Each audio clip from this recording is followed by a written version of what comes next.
안녕하세요. 올해로 29살이고 3년을 만났던 남자친구와 결혼을 준비하고 있던 여자입니다. 남자친구는 직장 동료로 시작해서 연인으로 발전하게 된 케이스예요. 회사가 그래도 어느 정도 규모가 있는 회사고 부서가 달라서 회사 생활 2년 하는 동안 남자친구라는 사람 자체를 모르고 지냈어요. 아무튼 사내 연애 시작하면서 눈치도 조금 보이긴 했는데 부서가 달라서 그런가 일적으로 서로 지장을 주는 부분이 없었고 회사에서도 오히려 공개적으로 사내 연애를 하는 커플은 처음이었는지 이왕이면 결혼까지 하라는 식으로 등을 떠밀어주는 분위기가 되어버렸어요. 등더미는 분위기 속에 남자친구와 결혼을 결정한 건 아니었습니다. 이후로 3년 동안 연애하면서 별다른 우여곡절 없이 잘만 나왔거든요. 제가 여중여고여대를 나왔다 보니 연애를 그렇게 많이 해보지 않았습니다. 대학 가기 전에는 좋은 대학 간답시고 공부에 전념하느라 연애를 못했고 대학 가서는 또 좋은 회사 취직해야 한다는 생각에 연애를 거의 안 했어요. 대학 졸업하고 나서 곧바로 직장이 구해졌는데 또 회사에 적응하고 필요한 인재가 되겠다고 정신없이 바빴어요. 타 부서에 있던 남자친구를 처음 알게 된 것도 일중독이라고 소문이 날 만큼 회사 일에 매진하던 제 소문을 들은 남자친구가 그런 저에게 관심을 먼저 보이면서였고 혼자 야근하고 있던 저한테 피로회복음료 하나 건네주면서 인연이 시작되어 연애까지 발전하게 되었던 겁니다. 연애 많이 하면서 이 사람 저 사람 만나봤다면 이런 일도 일어나지 않았을까요? 그래도 그 당시에 남자친구가 다른 사람들과 비교했을 때 달리 보였던 건 다른 또래 남자들하고는 다르게 허세도 없고 술, 담배도 안 하는 바른 생활 청년이라는 점이었어요. 남자친구가 술을 아예 입에 대지도 않는 사람은 아니지만 먼저 나서서 술 약속을 잡는다거나 회식 때 끝까지 달리는 사람은 아니었고 딱 자기 주량만큼만 마시고 자기 관리를 철저하게 하면서 마시는 그런 사람이었습니다. 특히 남자친구를 좋게 봤던 건 또래 남자들이 부리는 허세 같은 걸 부리지 않는 사람이었다는 거예요. 모든 남자들이 그렇다는 건 아니지만 제 주변의 남자친구랑 비슷한 또래 남자를 찾자면 저희 오빠가 있거든요. 제 오빠랑 남자친구가 동갑이에요. 제 입으로 가족인 오빠 흉을 보는 게 제 얼굴에 침 뱉는 거나 마찬가지일 수는 있겠지만 솔직히 저희 오빠며 오빠 친구들이며 다들 허세가 가득가득 하거든요. 자기 월급은 생각도 안 하고 매일같이 술 마시러 다니고 다음날 아침까지 마시고 들어온 적도 부지기수였고요. 거기에 남들 눈은 얼마나 신경 쓰는지. 외제차 아니면 자동차도 아니라고 하면서 지금도 한 달에 할부금으로만 월급 3분의 1을 내고 있고 좋은 차 타는 만큼 입고 차고 다니는 것도 명품이어야 한다면서 어디서 중고 가격이 1,000만 원이나 하는 손목시계를 사와서는 차고 다니고 그러거든요. 오빠 친구들도 끼리끼리 논다더니 더하면 더했지 모자란 사람들이 아니고요. 친구들한테 기죽기 싫다고 매번 저렇게 돈을 펑펑 쓰면서 다니는데 그런 오빠를 반면교사 삼아서 저렇게 되지는 말아야지 하고 더 열심히 공부했던 것 같네요. 아무튼 연애를 거의 안 해본 관계로 비교 대상이 거의 없다시피 해서 저희 오빠를 예로 들긴 했지만 자기 관리 철저하고 생활 태도도 바르고 허세도 없는 그런 남자친구의 인상이 참 좋아 보였고 그렇게 서로 얼굴을 트고 지낸 지 얼마 지나지 않아서부터 연애를 시작하게 되었습니다. 그렇게 3년이란 긴 시간 동안 연애를 하니 회사에서도 청첩장은 언제 돌릴 거냐 하면서 농담 반 진담 반으로 결혼 이야기가 동료 직원들 사이에서 먼저 나올 정도로 회사 내에서는 유명한 공인 커플이 되어 있었습니다. 제가 남자친구의 그런 면이 좋아 연애를 시작했던 것처럼 남자친구도 제가 명품 같은 것도 안 밝히고 자기 일에 최선을 다하는 그런 면이 신기하기도 하고 좋아서 제가 좋았다고 이야기를 했어요. 연애 시작하면서 결혼을 생각한 건 아니지만 주변에서도 이야기가 심심찮게 나오고 연애하는 기간이 길어지면서 저도 곧 30을 바라보는 나이가 되니 결혼 생각을 안 할 수가 없더라고요. 그리고 그건 남자친구도 마찬가지였던 것 같았어요. 남자친구는 이미 30이 넘어간 상황이다 보니 자연스럽게 결혼 생각을 하게 된 것 같고 그렇게 누가 먼저라고 할 거 없이 비슷한 시기에 서로 결혼에 대한 이야기를 나누게 되었습니다. 그렇게 무르르듯 자연스럽게 서로의 입에서 결혼 이야기가 나왔다 보니 프로포즈는 따로 받지는 못했습니다. 아무튼 그렇게 서로 결혼 생각을 하고 있다는 건 알게 되었는데 막상 본격적인 결혼 이야기로 넘어가자니 그것도 참 부담스럽더라고요. 결혼하기 전에 기본적으로 이야기해야 할 것들이 좀 있잖아요. 예를 들자면 여태까지 모아놓은 돈이 얼마나 되는지라던가 부모님 노후 준비는 어떻게 되어 있나, 신혼집 문제라던가 하는 현실적인 이야기들 말이에요.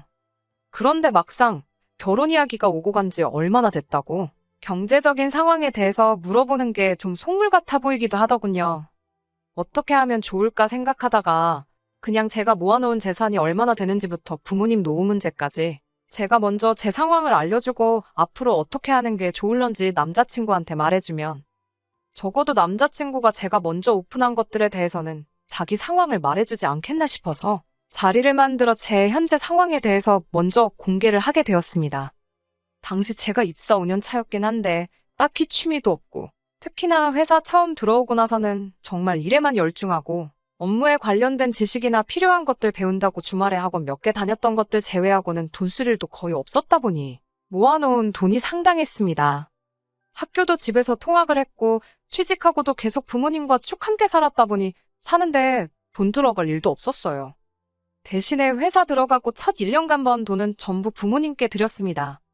대학교 학비도 부모님이 다 해주셨고 나이 먹고도 부모님 집에 같이 살고 있었으니 못 드릴 돈도 아니라고 생각했습니다. 그 이후에는 한 달에 30만 원씩 부모님께 생활비 겸 용돈에서 매달 드리고 있었고요.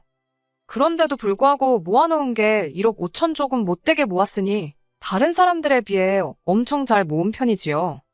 그런데 남자친구가 모아놓은 돈이 저랑 비교했을 때 많이 적더라고요.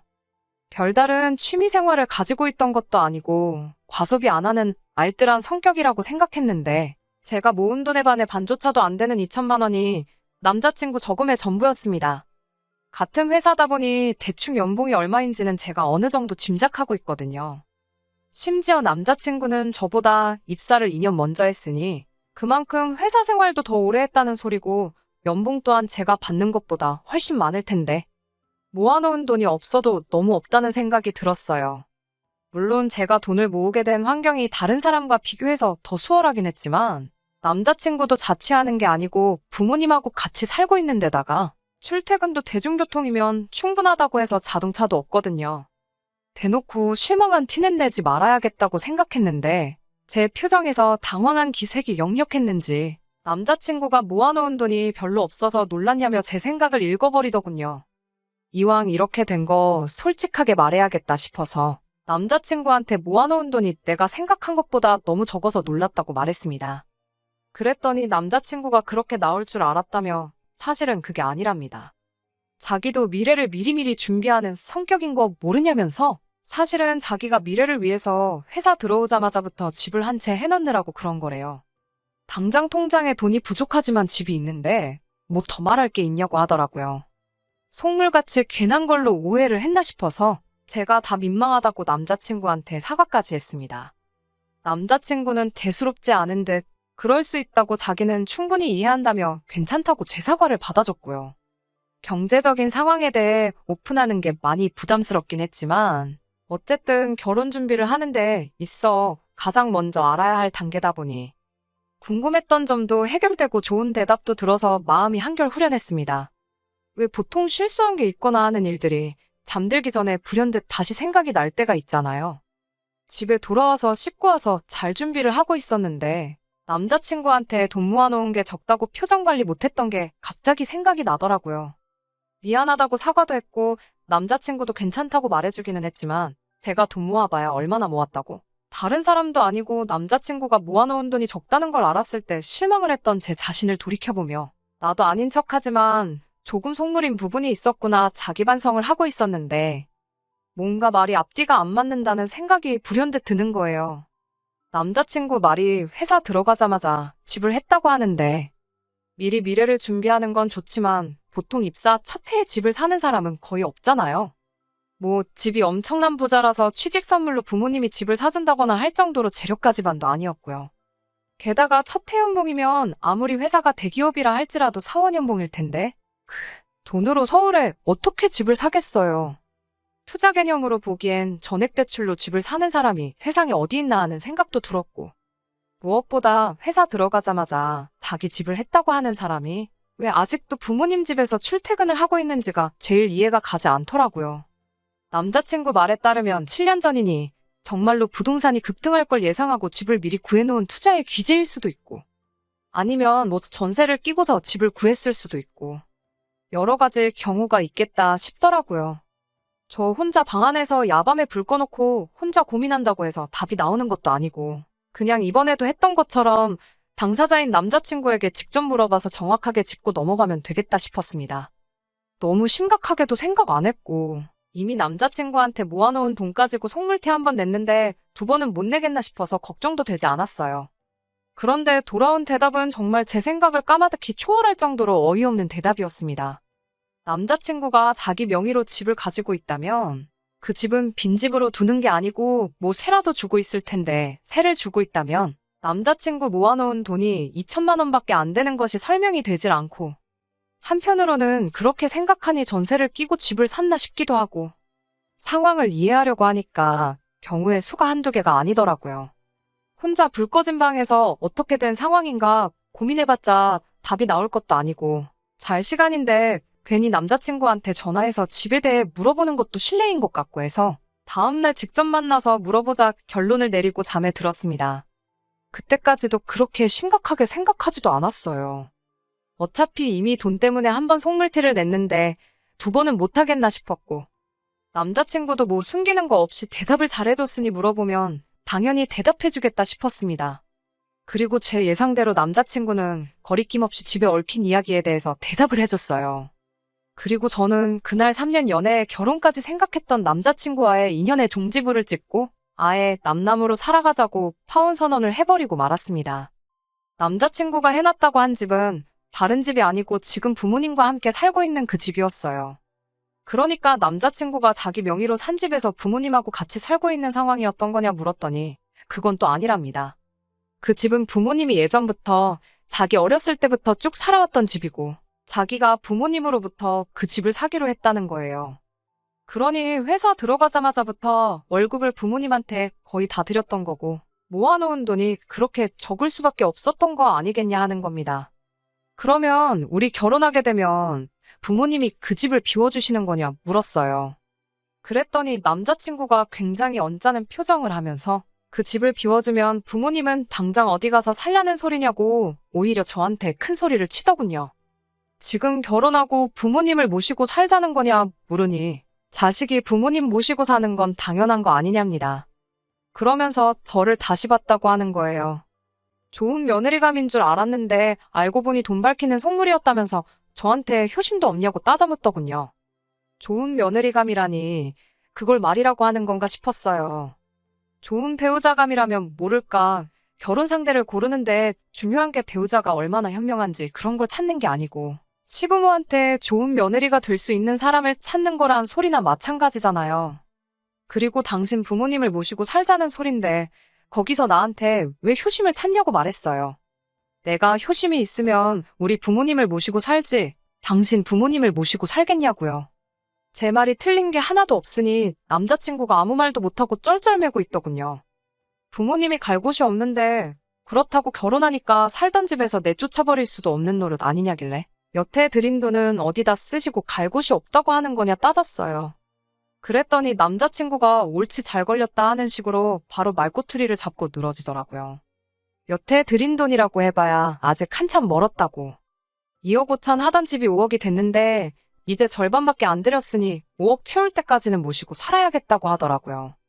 그럼 앞으로 계속 집값이 오르면 오르는 대로 그 돈을 채워줄 거냐고 물었습니다. 그리고 부모님이 그 돈을 받으시면 그건 부모님이 아니라 사기꾼 아니냐고 저도 강하게 나갔어요. 애초에 남자친구가 7년 전에 사기로 한 집이 부모님이 사는 그 집이 아니고 그냥 제대로 된 집을 샀으면 2억 5천에 산 집이 5억으로 2배 이상 이득을 본 거나 마찬가지인 거 아니냐고. 그런데 부모님이 7년 전에 명의 이전 해주기로 한 집이 지금 집값이 2배가 됐으니 나머지 돈을 내놓기 전까지 안 해준다고 우기면 당신 부모님한테 사기당한 거나 마찬가지인 상황이라고요. 그랬더니 정작 중요한 건 생각 안 하고 저보고 지금 자기 앞에서 자기 부모님을 사기꾼이라고 했냐고, 말 다 했냐고 따지더군요. 그러더니 한다는 소리가 제가 모은 돈 2억 있지 않냐고, 그 돈 주고 자기 부모님 살 집을 구해오면 그러면 부모님한테 집 비워달라 하겠다고 하는 거예요. 내가 미쳤다고 뼈 빠지게 모은 돈으로 당신 부모님 집을 왜 해주냐 따지니까 어차피 자기 부모님 돌아가시면 자기 외동아들인데 부모님 전 재산이 다 우리들 거 되는 거 모르냐입니다. 어차피 돌려받을 돈이나 마찬가지니 따지고 보면 자기 부모님이 제 돈을 관리해주는 거고 그걸로 집을 사면 집값이 오를 테니 불려서 주는 거나 마찬가지라고 제가 손해보는 게 하나도 없다는 헛소리를 하네요. 욕심도 없고 허세도 없고 바른 생활 하는 줄 알았던 남자친구가 결혼까지 생각했던 그 사람이 맞나 싶을 정도로 달리 보였어요. 이쯤 되니까 이 사람이 정말 욕심이 없고 멍청해서 부모님한테 이용당하는 것도 모르고 있는 건지 아니면 반대로 다 알고서도 효도에 눈이 멀어서 모르는 척 어깃장을 부리는 건지 저도 헷갈리더라고요.